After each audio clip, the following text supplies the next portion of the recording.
first just want to take a quick look at some of the things that he shared with us. Just review them so that we remember, and we touch base with these.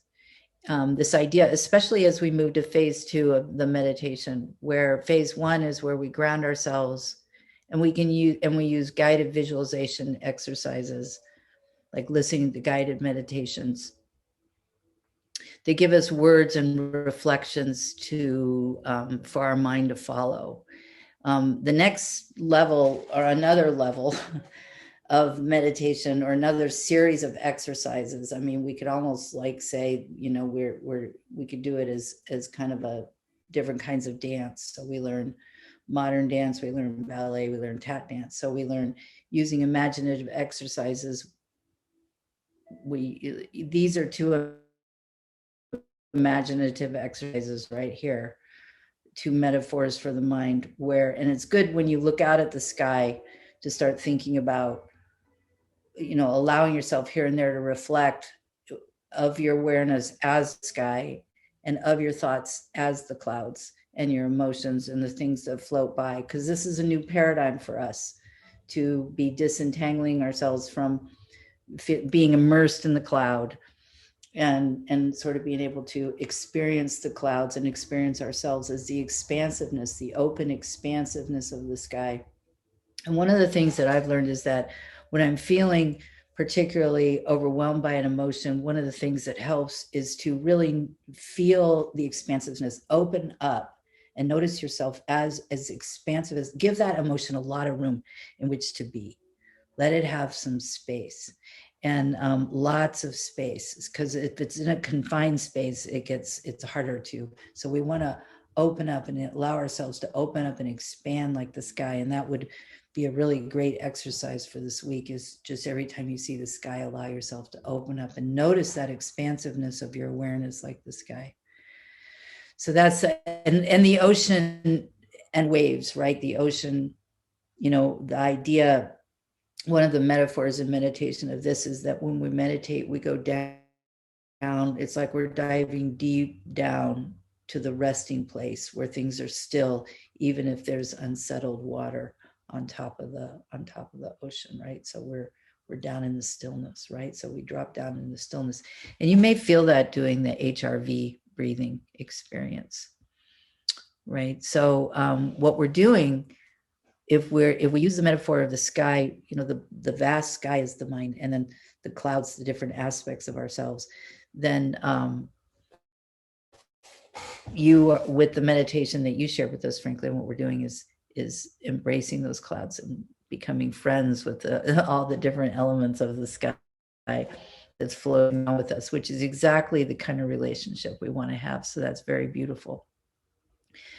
Now, what he says here is that when we focus on the breath, the plan fails, and that's a good thing. So what that means is that when our mind gets taken away by the default mode network, when we bring our mind back, that's the good thing. When the ruminating thought grabs our mind, and so what we're doing is we're regaining. I don't want to use words like power and control. We're regaining we're recentering our state of being in our larger awareness, and we're regaining the ability to stay in that centered state of being, and we're in a habit of being taken over by the default mode network. So we're breaking that habit. So getting taken over by the thought is the standard operating procedure that we're breaking when we come back. So that's what's really cool about coming back. The coming back is a good thing. And when you sit in silence is when you're not doing imaginative exercises, or you have those times when the imaginative guided meditations don't work because the emotions or the thoughts are too angry, and for sure, too fired up, too inflamed. And the meditation you shared about befriending and tending to these aspects of ourselves that might be inflamed or upset is a beautiful thing to do in those moments. But another thing, those are the times where we start to notice the churning of the mind, which is feeling anxious, by the way. So that's why when we do the relaxing breath, it helps slow down that churning of the mind. So you may notice sometimes when we do HRV breathing that, and then we migrate our attention to feeling the soft pressure of the vagus nerve up against our spine. Even if we're simply imagining that, it will start to stimulate that relaxation energy throughout our body, which creates the environment for meditation from within. But then we sit in silence. That's phase 2, or we sit in silence like we did today for a couple minutes. And sometimes our mind will get restless. Where's my monkey? It'll get jumpy and want to go off and do a default mode network thing. And we gently bring it back, like you redirect a child from running out into the parking lot. You gently bring the child back, and you welcome, the wholeness again. And that's another set of dance moves that we're going to be incorporating in this second part, and in just a few minutes at a time. And that's an exercise that's literally like doing the plank or doing push-ups or something of the mind that helps you regain a sense of being able to help direct your mind. So he talks about letting go of searching and grasping and seeking.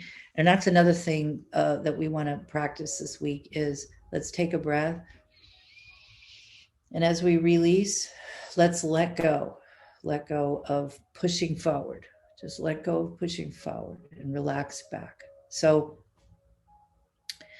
I notice a lot of times whenever I'm in a conversation or doing something, I'll start to get caught up, and then I want to push myself out there a little bit, right? I want to make my point or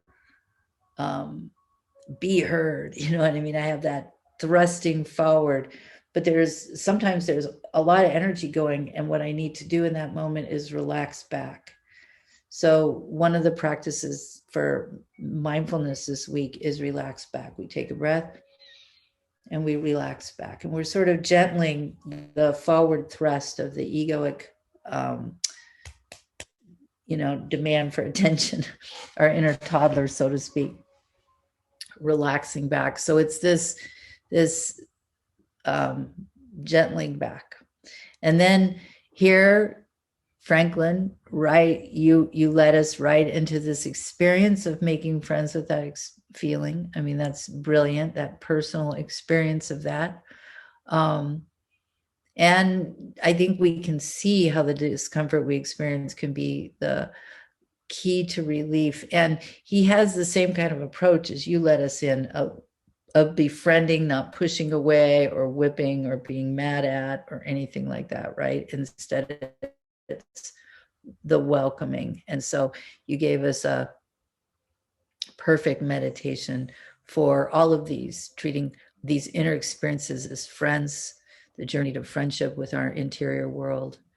And then he goes into, well, this insatiable self, the part of us that wants more, or wants to push ourselves forward, that we can help relax.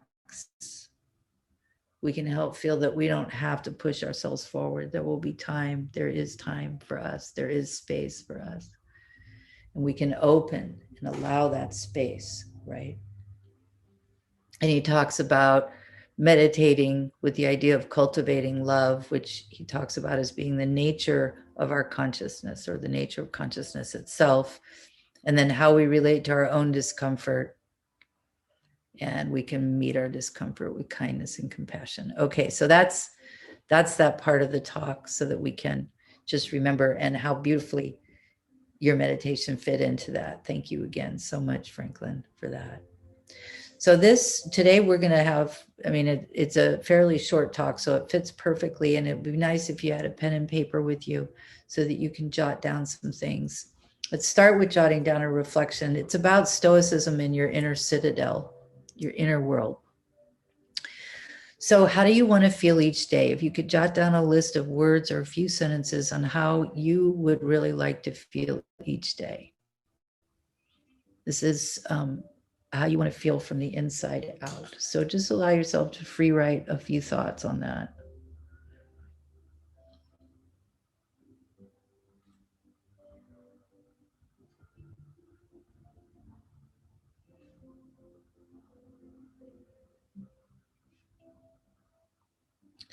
And if you could just maybe share one of the words that you came up with, just one of those words in the chat.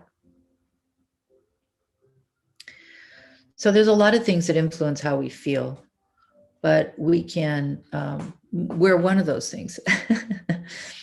We're not the only thing, but we're certainly one, and we're a big one. And that is the emphasis of the Stoic point of view. So this is the idea that happy, curious, calm, and I wrote down energized. I wrote down energized and calm. So that's a yin yang, right? So that's positive energy, calmly energized. That is a state, I think. I think it exists. So this picture is kind of strange, but it does a beautiful job of illustrating that we really do have an entire inner world inside. And we live in two worlds, and how we experience the one out there is completely influenced by how we experience the one in here. And so the idea is to cultivate an inner world. And I don't know what this is from, maybe you guys do, but when I Googled the images, it seems like there's a movie or show called The Inner World, or a game. I'm not sure what, I'll have to check it out. But these images appeared that are just a trip. And it even says the inner world. And it's got these characters, conscious agents, that can give us the realization that we can, like you said, the idea of fear or anxiety sliding in, these characters that we have within ourselves. So the idea of realizing that we approach the outer world from an inner world state, and the Stoics had an idea called the citadel, your inner citadel. And a citadel is like a village. It's where you're, it's the village that you are responsible for taking care of, right? It's your castle, and the all the conscious agents within your castle, your inner world. And they saw tending to this inner world as the primary task of life, so that you can approach the outer world from the best possible place, understanding that there's many, many variables that influence us. So again, the idea that our inner world and how our inner world is doing is how we approach. If I'm irritated and my husband says something that is slightly irksome, I'm going to react so much more than if I'm not irritated, right? And so it's not that we can always get rid of irritation, but we can be aware of it, and we don't necessarily have to act from it. And that's the skill we gain through regular mindful practice and exercises like befriending these aspects of ourselves. So our inner world is populated by things like urges, habits, needs, memories, and drives that influence us. Walt Whitman, the great poet, said, "I contain multitudes." The Stoics, the ancient Greek philosophy of Stoicism, which we'll learn a little bit about in bits and pieces over the next few weeks, saw it as the primary task to cultivate harmony and balance in the inner world. And of course, many of wisdom and spiritual traditions also see this as one of the major tasks that we have. And they recognize that, like a great leader, this is one of the early Zeno, great Stoics, we can't treat our inner world like a tyrant. We can't beat ourselves up, or these conscious agents find ways to rebel and react, right? We can't bully ourselves into things that just plain flat doesn't work. And you understand that from a neuroscience point of view, because it puts us into a red brain state, into a green brain state. And we need to be in a green brain state in order to change, in order to even have creative ideas for change. So the programming is set up that we need to be self-supportive and self-compassionate and self-loving and self-encouraging. We need to be a good leader of our inner citadel. We need to care about our inner world. I think. So it's a center of strength, stability, and caring from which we approach. So that's what we want to build within ourselves. So how do you want your, oh, well, we already sort of did this, but let's see if the reframing of the question, which is a slight reframing, doesn't trigger a few different ideas inside of you, right? So how do you want your inner world to be? Write down a few sentences that when you just think about how you want your inner world to be, because this does trigger some or cue some different ideas in my mind. Like when I think about that, I want my inner world to feel a sense of harmony and for there to be a voice, right? For my inner world to have a voice, for me to be receptive to the voice, are a few of the ideas that come to me when I reflect on that. A little bit different from how I want to feel. So, how I want my inner world to be, using this sort of citadel metaphor. So, now we'll look at what is Stoicism. This is Marcus Aurelius. You may have heard of him. He was one of the great early Stoics. The philosophy of Stoicism started with a shipwreck, and it's so fascinating.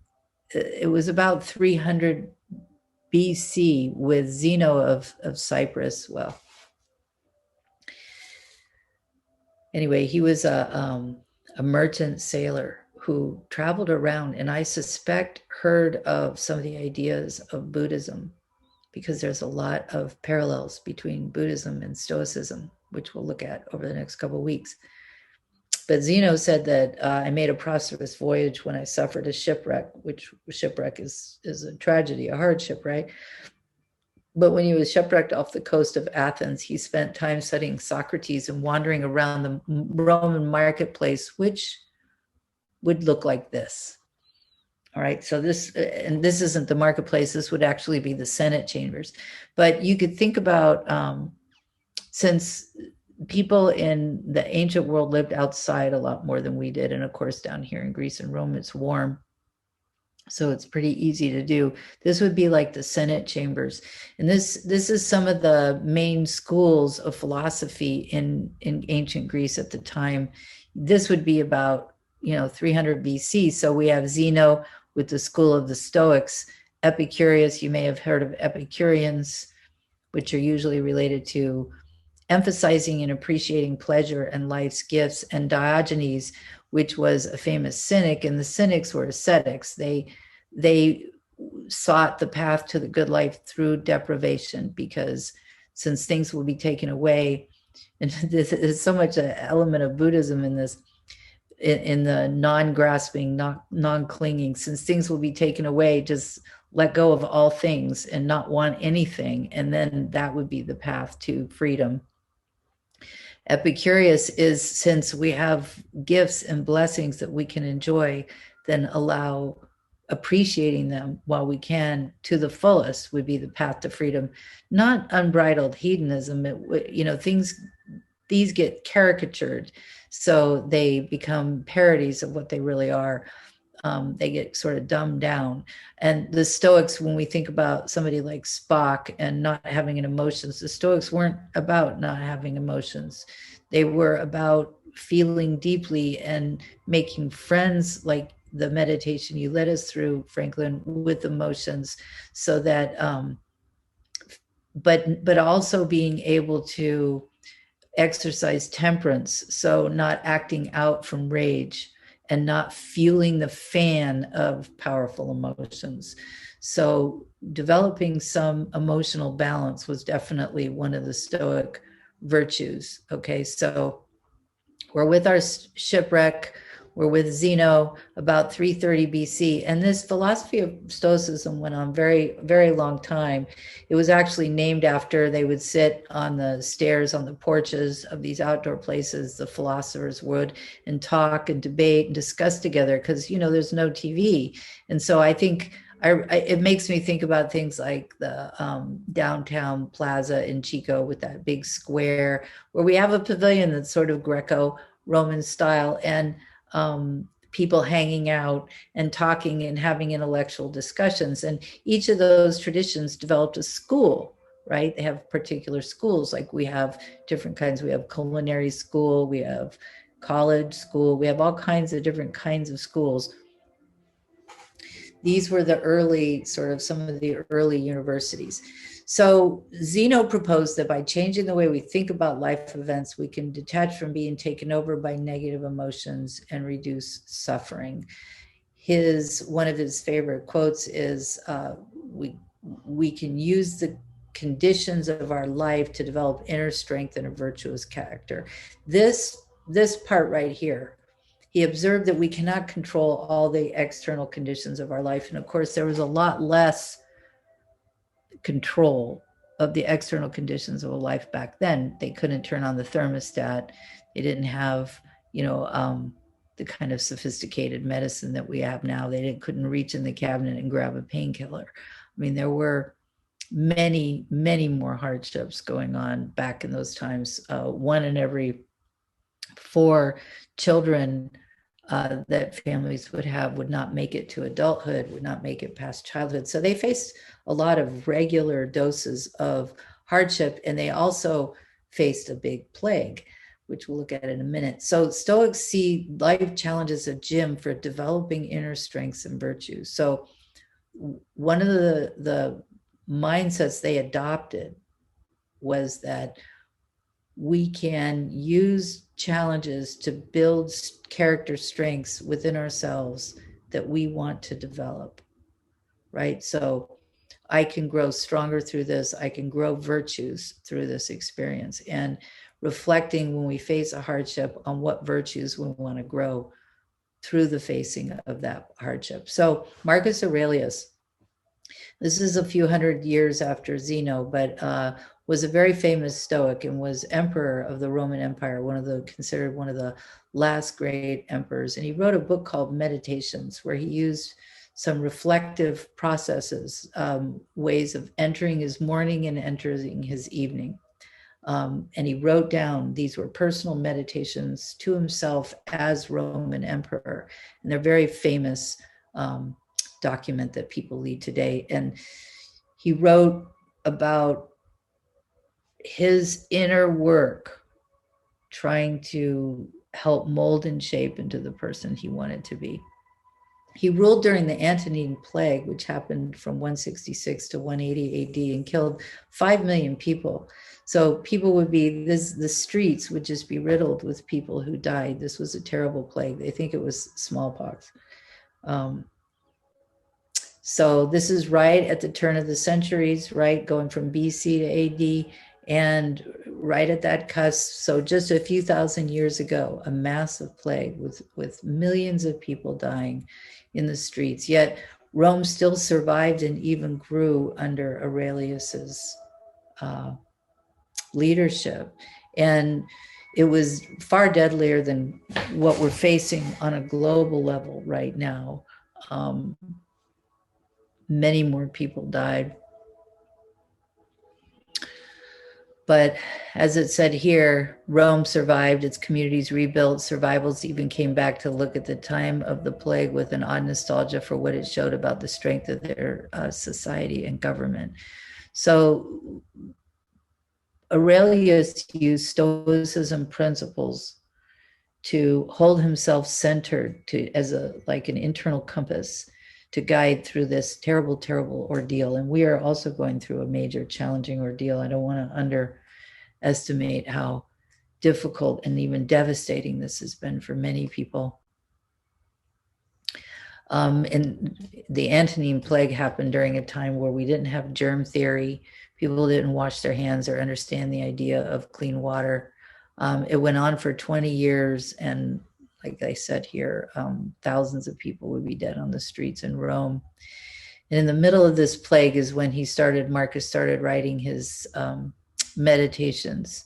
And Stoicism, the idea behind his meditations was just to stay connected with the higher virtues, and let the higher virtues that you want to develop in yourself be your touchstone and your guiding stone when you go through challenging and difficult times.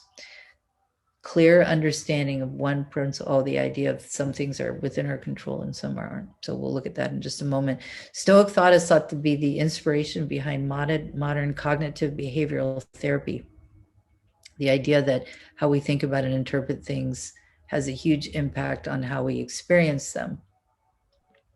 And the Stoics believe that, again, as I've mentioned, that the meaningful life and developing inner strength comes from cultivating your higher virtues.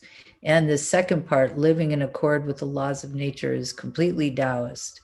It's the idea that accepting life as it is, coming to terms and to peace with life. So it's really neat to think about our own virtues, our own strengths. And one of the things that's happened in psychology over the last 20 years is they've realized that we've spent too much time thinking about weaknesses and not enough time about thinking about strengths. And there's a whole field of positive psychology that's completely organized around cultivating inner strengths. So we will be doing this week, as part of the exercise, what's called a strengths quest. It's a free personality test that identifies your 5 character strengths, and the character strengths are virtues. And these are the 4 Stoic virtues that they anchored in: wisdom, justice, courage, and temperance. And so they saw every challenge they faced is an opportunity to cultivate these virtues. So they were profoundly committed to these virtues. See, we have to have something that we're committed to more than the ferocity of the anger we feel when somebody cuts us off, right? Because the fight or flight feeling has a lot of momentum to it. So we need something pretty powerful to help offset that, to help temper that. And when we remember that one of our virtues, say, one of the things that we want to use experiences in life to build and grow within ourselves, like life is a gym for building and growing these virtues, is these qualities that we want to become habitual within us. If we want to cultivate calm and equanimity within ourselves, then that has to be more important than the energy of being annoyed, right? Because the energy of being annoyed, we'll look at brain chemistry next week, but the energy of being annoyed is a chemical reaction. So these virtues need to become deeply important to us, the ones that we want to cultivate.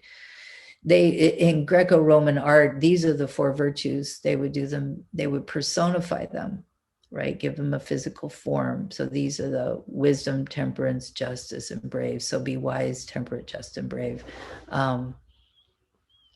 So here is a list of virtues, and this is just an initial list to trigger some of your thinking. The strengths quest that you'll be taking will list your top 5 virtues according to the strengths quest, which is a very famous personality test. So it'll list your top 5, what are called character strengths, your signature strengths. And we'll be talking about how we can incorporate those strengths in our lives and how helpful it can be to knowing what those strengths are.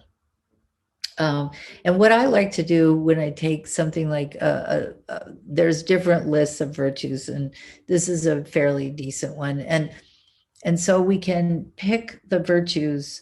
You can write down, I want to encourage you to write down 3 virtues, like have your own set of 3 virtues. The Stoics have 4, you can have 4, you can have 1 or 2, but what is it that is going to be your touchstone or your North Star compass point that guides you, that you want to use challenges to cultivate, right? Qualities you want to grow in yourself, almost dedicating our life. The Stoics dedicated their lives to building these virtues. And this is depth, right? We'll look at how they really were genius about this. So write down or start to reflect on, because this is in the meditation and mindfulness reflection. So you can give it a little bit of time if you want. But what are 3 virtues that are really deeply meaningful to you that you would like to use life circumstances to cultivate, right? So when the printer breaks and you feel the rudimentary, knee-jerk, habitual, programmed response of annoyance, you have something to respond to that annoyance with. I mean, first we allow the annoyance, and then we go, okay, I feel annoyed, and this is normal. And then we can let it dissipate, let it be, because emotions will flow. And then we have our behavior, what we're going to do. And so, how do we want to respond next? That's the let in part, right? So, let be, let go, or let flow, and then let in. So, what do we want to let in? What do we want the redirect to be, right? What do we care about? We need to care about that we feel good, and we need to care deeply that we move toward the inner world, cultivating, that we actively cultivate the inner world we want to build. So you could think about it as your inner world, your inner citadel, your inner village. A bunch of peasants come up to you, they're pissed off royally. How are you going to treat them? This is within. So a part of you comes forward that's pissed off about the printer breaking. What's the response? What are you going to help cultivate within this inner world that you have? And the virtues are our touchstone for that. They're our guiding point for that. So one of the great Stoic exercises for this week is to become clear on what our character strengths are, and to cultivate, become clear on the virtues we want to use life circumstances and challenges to cultivate. That makes that challenge immediately meaningful. So say you have a challenge of wanting to quit procrastinating on your homework, right? So the question becomes, what virtue do I want to cultivate? How do I want to be as a person? I want to feel responsible. Like once I've defined my virtue, I have a virtue that I want to cultivate, of being conscientious, of taking care of the business I need to take care of, so I'm not leaving any messes. So I think, okay, I've got to go do my homework, which I don't want to do, but I want to cultivate being this kind of person. The desire to cultivate being this kind of person can help give me the impetus to approach, and it gives me the attitude with which to approach doing the homework, right? So it can serve as a motivational tool and as a guide for the kind of attitude that we want to take on. So the Stoics see challenges as an opportunity to strengthen the virtues. That's what they are. That's how life is a gym. These are another list of virtues. Okay. Oh, the Stoic Circles. So the Stoic Circles is a really great exercise. And for this exercise, you want to draw 2 circles. Now, the Stoic Circles is not just a exercise to do once and then set aside. This is something to do all the time. This is consistently something to do. And this is a very big exercise in cognitive behavioral therapy. And it's all about control and getting clear on what you can and can't control. Okay, what you can and can't control. So we draw 2 circles. We have a circumstance that we're dealing with, any circumstance that we're dealing with. And we start off with what we make a list, and we put in the boxes the things that are in our control compared to the things that are not in our control. Right? So let's say you're going to do a talk in front of a group. The things that are in your control are preparing, planning, getting things organized, rehearsing as best you can, doing your best to put it out there. The things that are not in your control are the people's opinions afterwards, right? Or the weather, traffic, these kinds of things. So the idea is to become aware of what's in your control and become aware of what parts of this are not in my control, and letting go of those, right? And shifting, redirecting our attention to doing our very best at the parts that are in our control, right? So you may need to talk to somebody about something that might be challenging. You use all the relational skills that you can think of and bring it forward. And we can let go of that's the idea of do your best and let go of the outcome.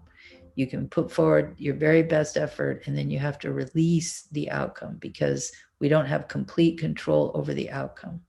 We get into a lot of trouble when we try to over control things that are not in our realm of control.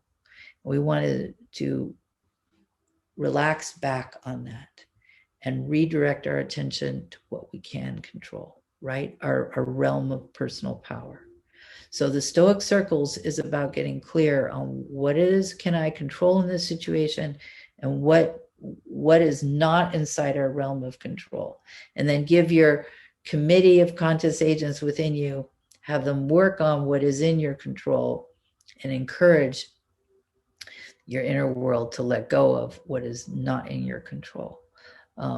So taking a situation and running it through the Stoic Circle process, anything that you face, right, where you consider it challenging or uncomfortable, and you can just run this through in your mind even, okay, is there something I'm trying to control here that really is outside my realm of power? And where is my realm of power? And keeping your attention focused there. So our 2 exercises this week are to notice how we can use the virtues that are most important to us as a way to redirect our mind and focus our mind in ways so that we're building what we want to build inside. So there's a difference. Printer breaks. Somebody cuts you off, even better. You're driving along, somebody cuts you off in traffic. And you feel the reptilian fight or flight response surge up, right? Which you approach with self-compassion, because you didn't decide, you didn't go, well, I want to freak out when somebody cuts me off. You didn't decide that. So, or when somebody criticizes me or whatever. So you didn't decide that you wanted to have a reaction to that, but you do. So you want to treat the reaction kindly. You don't want to be mad at it. It's just there. But instead we treat it kindly. That's the let go, let be. And then what we want to do is we want to be able to reactivate the prefrontal lobes, which is one of the things that happens when we think about something like a virtue. And we ask ourselves, how do I want to be in this situation? How do I want to be? And when we have the virtues to turn to, I want to be calm,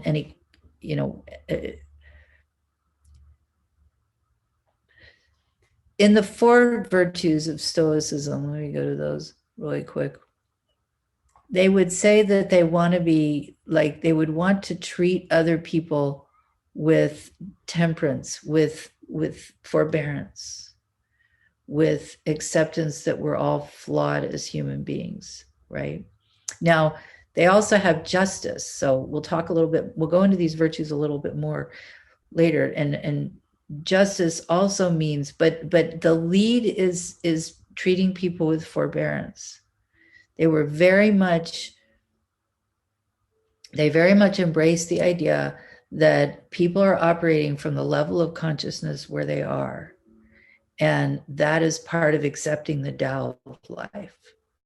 That is part of accepting how life is. Now, that doesn't mean you don't work toward improvement, but it also means that you are accepting and you allow forbearance. You understand that this is where people are now. So compassion is how the Buddhists would speak about it. So exercising compassion and understanding that this is where this person is. So detaching from personalizing that this person is a place where they would cut you off. And also recognizing that we too do the same thing, that we make these same kinds of mistakes where we would cut people off. So we can't control that the guy cut us off. We can control how we react to it. We can't control our knee-jerk habitual sort of program reactions, but we can manage our responses to those. We've learned 3 ways of doing that today here. One is Franklin's beautiful making friends with your interior world. with the different sub personalities within you, the different experiences, emotions, and things that you have. Another is tuning in to the virtues. This is your higher self and how you want to shape and mold yourself, and your touchstone for helping you shift from one level of reactivity to the place of choice in terms of behavior. And, these programs and habitual patterns and old wounds that we react from have a momentum. So we have to be patient with them and let it be okay that they exist. And just like the meditation. And then the third lesson was about the Stoic Circles. And the Stoic Circles are, reminding ourselves when we feel agitation, what can I do? What's in my realm of control? What's outside my realm of control that I should let go of? And putting all our energy in the things that are in our realm of control. Okay, that's it for today, everybody. I hope I thank you profoundly, Franklin, for that great meditation. I will treasure that and use that all my life and share it. And a tribute to the honorable source. And then the virtues, I'm excited about the virtues now that you decide upon as the virtues, and you can always revise them, and they might be slightly different for different, you might find that you have a set for personal relationships that's a little more refined for that sub area, and a set for life or whatever. But the strengths quest, I'll show that to you real quick. Test that you'll be taking. This is the Clifton Strengths, and you're going to be taking a free version of it because they charge for it, right? So I'll be leading you to a free here. What are the 34 Clifton Strengths themes? And you can read a lot about what they are. They have them in different categories, right? And these are what they refer to as individual strengths: relationship building, strategic thinking, influencing, and executing strengths, right? So you'll be taking this little quiz. Your character strengths, your top 5 will surface, and we want to talk about those next week. Those are strengths you already have. So they may or may not be, they will help trigger ideas about what you want your top 3 guiding virtues to be, but they may not be exactly them. All right. Thanks, everybody. Have a wonderful week. Blessings and love to you all. And I'll see you next week. Thanks for joining us today.